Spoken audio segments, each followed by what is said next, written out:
Hello, and welcome to another episode of my podcast.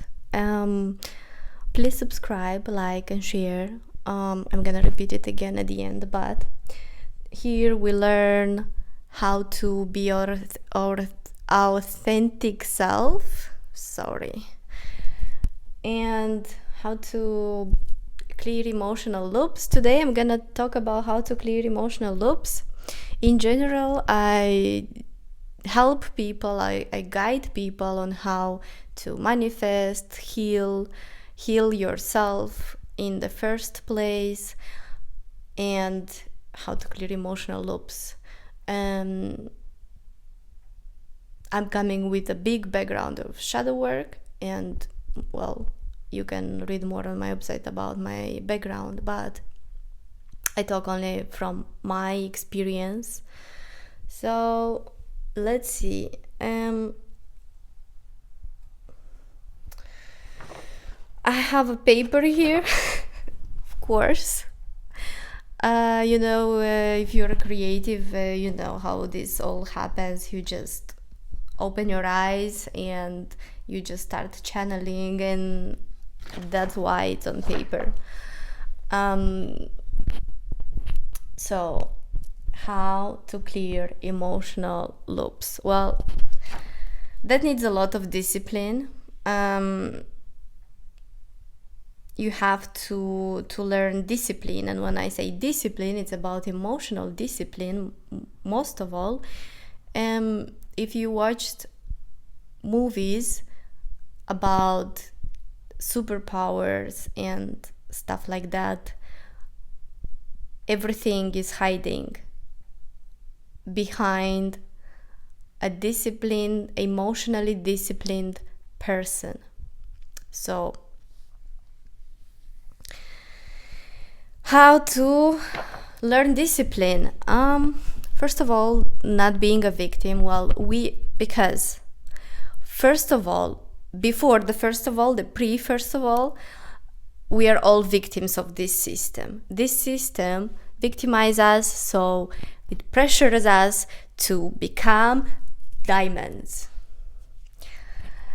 Anyways, you don't have to take everything personal. I know it's hard. It took me the longest to learn, but as long as you understand and accept the fact that people and relationships in your life and opportunities and experiences and jobs and everything is a reflection of your internal world and is the confirmation or the feedback of your relationship to yourself, you are on the right path to be disciplined.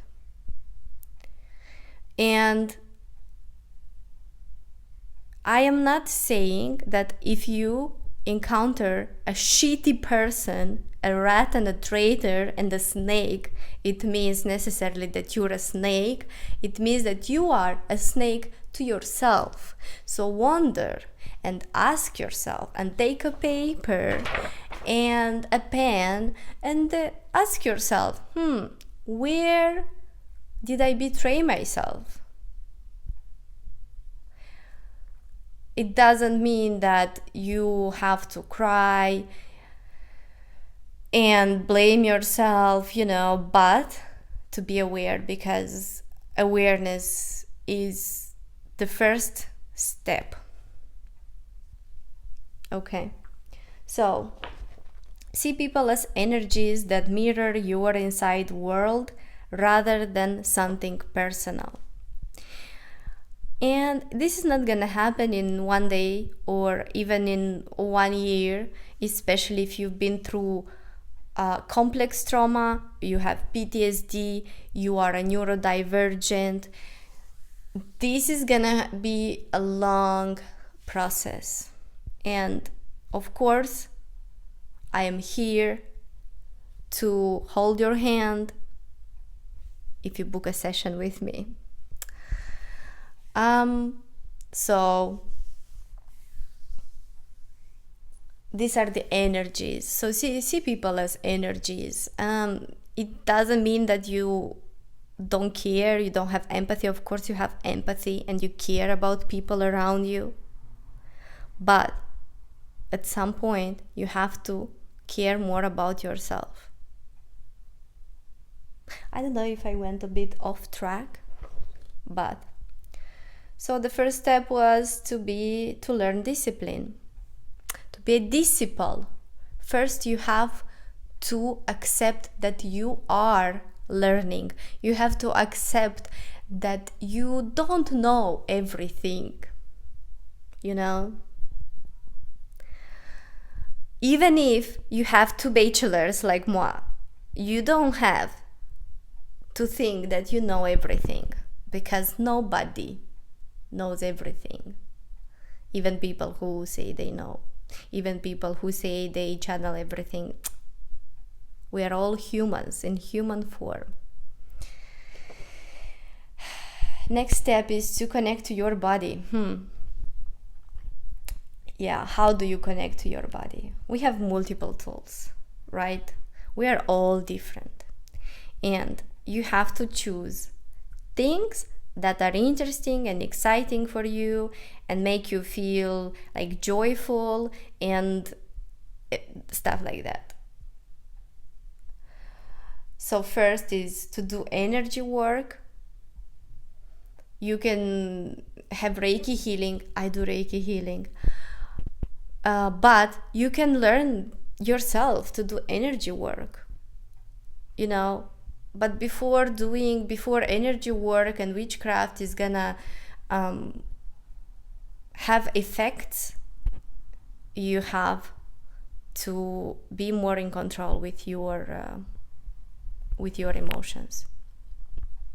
You have to be like in a space where it's like you care but you're not attached, you know. It's like you expect a delivery and like you know you're gonna receive it and you would like to receive it tomorrow, but you know things happen, but you know you're gonna receive it. You're not gonna call the call center, hey, I want it tomorrow. So that kind of, you know, boundaries, that kind of non-attachment. So do energy work. You have also to learn your body and to learn nutrition and to eat well and to know what you need. If you're a woman, if you bleed every month, you have a little more homework on this, because you lose much more nutrients every month. So that's why it's so hard also for me to find a time and a place to film all of this, because the body is the body, you know. So eat well and learn your body type. Yeah, learn your body type. For example, is it a cold body type? Is it a warm body type? Usually women have warm body types. We need like more warmth and stuff because we lose more energy in this patriarchal system. It's against us, so we need more. What is this? Anyways, so learn different systems. Yeah, that's included in shadow work. That's Jesus. This summer, I'm telling you, every day I either have like a fluff in my throat or in my eyes. That's crazy. And I'm home. Anyways, learn your body type. Eat according to your body type. Exercise, first of all, for your goals and according to your body type. Take your vitamins. Take your vitamins. I know we're all psychics and we have superpowers, but The food is fake. The fruits are losing vitamins on the shelves. So take some extra help and have some vitamins, morning, evening. Do your blood analysis. Put the work. And moisturize your body. Interesting that I included it. Yeah, it's very important to moisturize your body, especially as a woman. Because listen, our skin, it absorbs, it's like the biggest organ, right? Biology.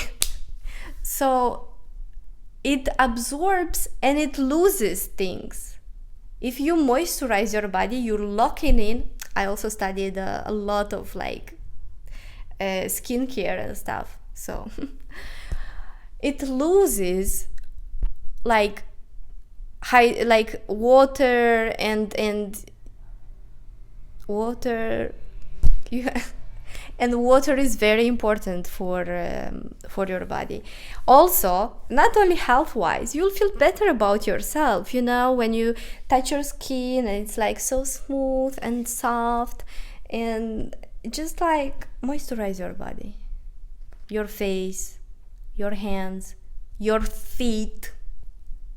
Respect your feet, please. It's the one that carries you every day to things that you need and you don't need to do. So do that. Cherish, respect all the parts of your body if you want your body to respect it. Wow, that's a different story, because we really are kind of colonizing our body, and we have to respect our body almost in a separate human way, almost dissociating a little bit. Gotta get emotional because I'm before my period, but that was a very important thing when I realized in my journey. So do that, please. And the third step is to connect spiritually. To find your authentic self. Please don't take this spiritual medicine, to not say the word DRUG. That's gonna help you mostly coping, and it's not a shame, but it's not a fast track, believe me. How do you connect spiritually? Meditation. I know it's hard. I have ADHD also. Oh my goddess, it's really hard to stay in silence. But Jesus, when you start to feel stuff and to have these insights, and you're getting past your body feelings, you don't have to ignore, you have to process always first your body feelings. But when it's just you're gonna want to have more. And of course, there are days when you're more overstimulated. There are days when you're less stimulated. You're a body, first of all. You're a human, and being consistent and disciplined doesn't mean you have every day to do 100%. You just have, as long as you have progress over a month, you're good. If you learn one lesson every month, believe me, you're gonna be more ahead than 90% of people, because a lot of people behave like NPCs or something. Yeah. So meditation, journaling, and again, journaling doesn't mean to write books. Sometimes you just lose, context when you journal too much, but you have to have a physical representation of your thoughts to see it. believe me, when you are, especially when you are working on your boundaries and you think about how you betray your body, and when you see them written clearly in your face what you did, you'll feel so embarrassed that you will never want to do that again. So journal, see it clearly.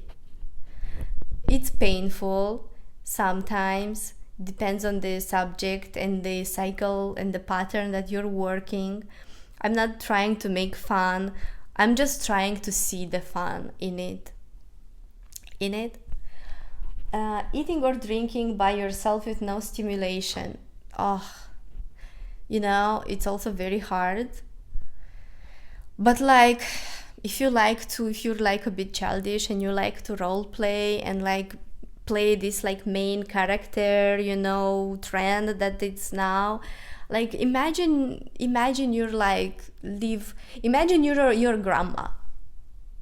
So just how did your grandma woke up and she just did everything in silence. Crazy, no? Crazy. But or imagine you're like in 20s. I don't know, I don't remember how it was, but I can imagine. So yeah, eating, drinking by yourself with no stimulation. And it's really hard. How I started to do that, I was putting myself like 5 minutes timer, and I was making a tea, going to the balcony and having a timer of 5 minutes. It was so hard. 5 minutes. Jesus. In 5 minutes, you know how many thoughts I had? I never had those many thoughts in 5 minutes. It's like a lot of thoughts. But why do they come? So many thoughts. Why we can't stay in silence? Because we use all these devices and they are overstimulating. They are programming ourselves to not listen to our feelings, just like a lot of us were programmed to not listen to our feelings when we were little.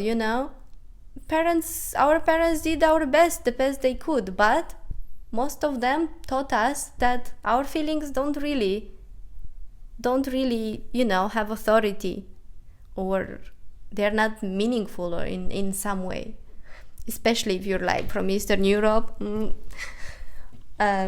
So that five and listen, if you have a lot of thoughts, also listen to them. You don't have to ignore them again to reinforce the pattern of ignoring your feelings.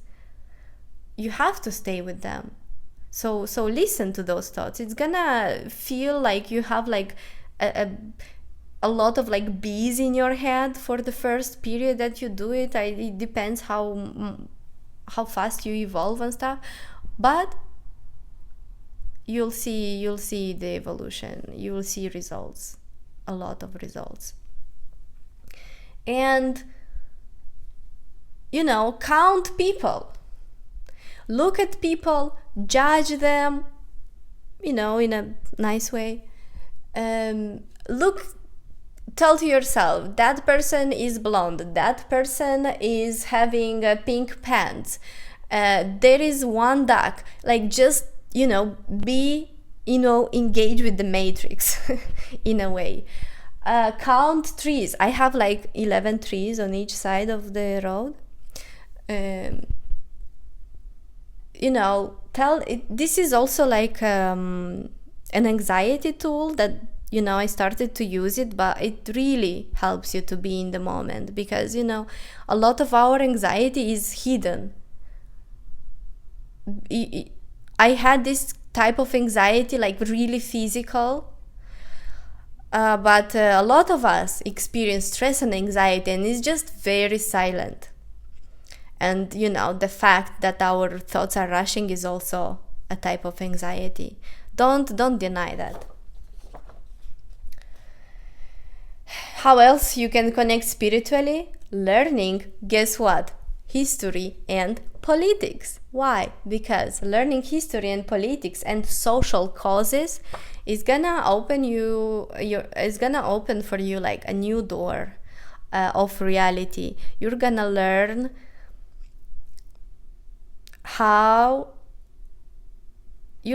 cycles. First of all, you're gonna learn how the world goes around the same issues. You're gonna start comparing it to your own internal world, hopefully.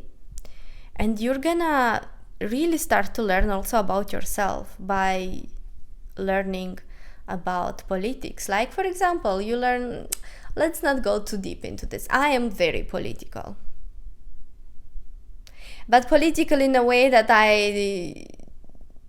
I'm not into any party. In that kind of way. I am political in the way that I stand with humanity. We don't believe government here. We don't trust it.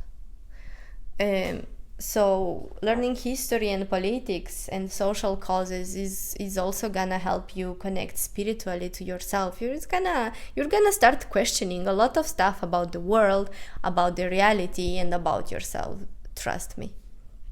So this is how you start to clear emotional loops. Just start here.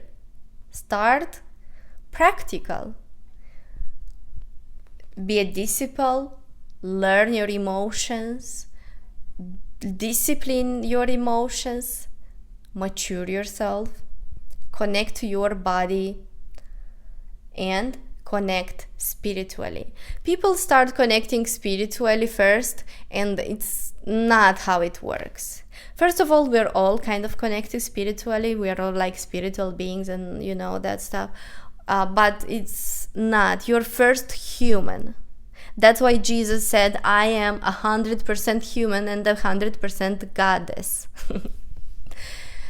Because we are and you are. So if this is interesting for you, and all this is part of shadow work that we can do together. You can do with me, I can do with you in one-on-one sessions.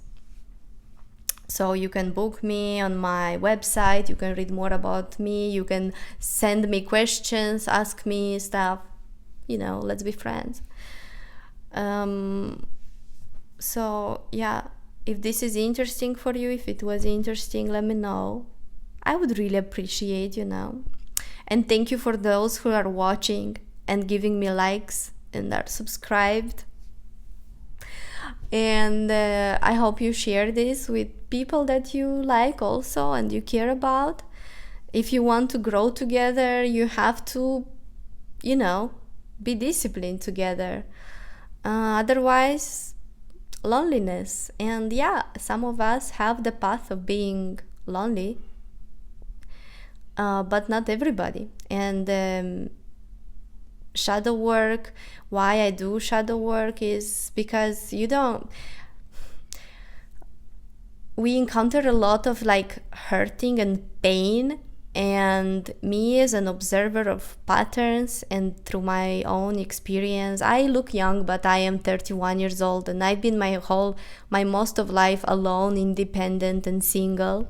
So I know what I'm talking about. I don't talk from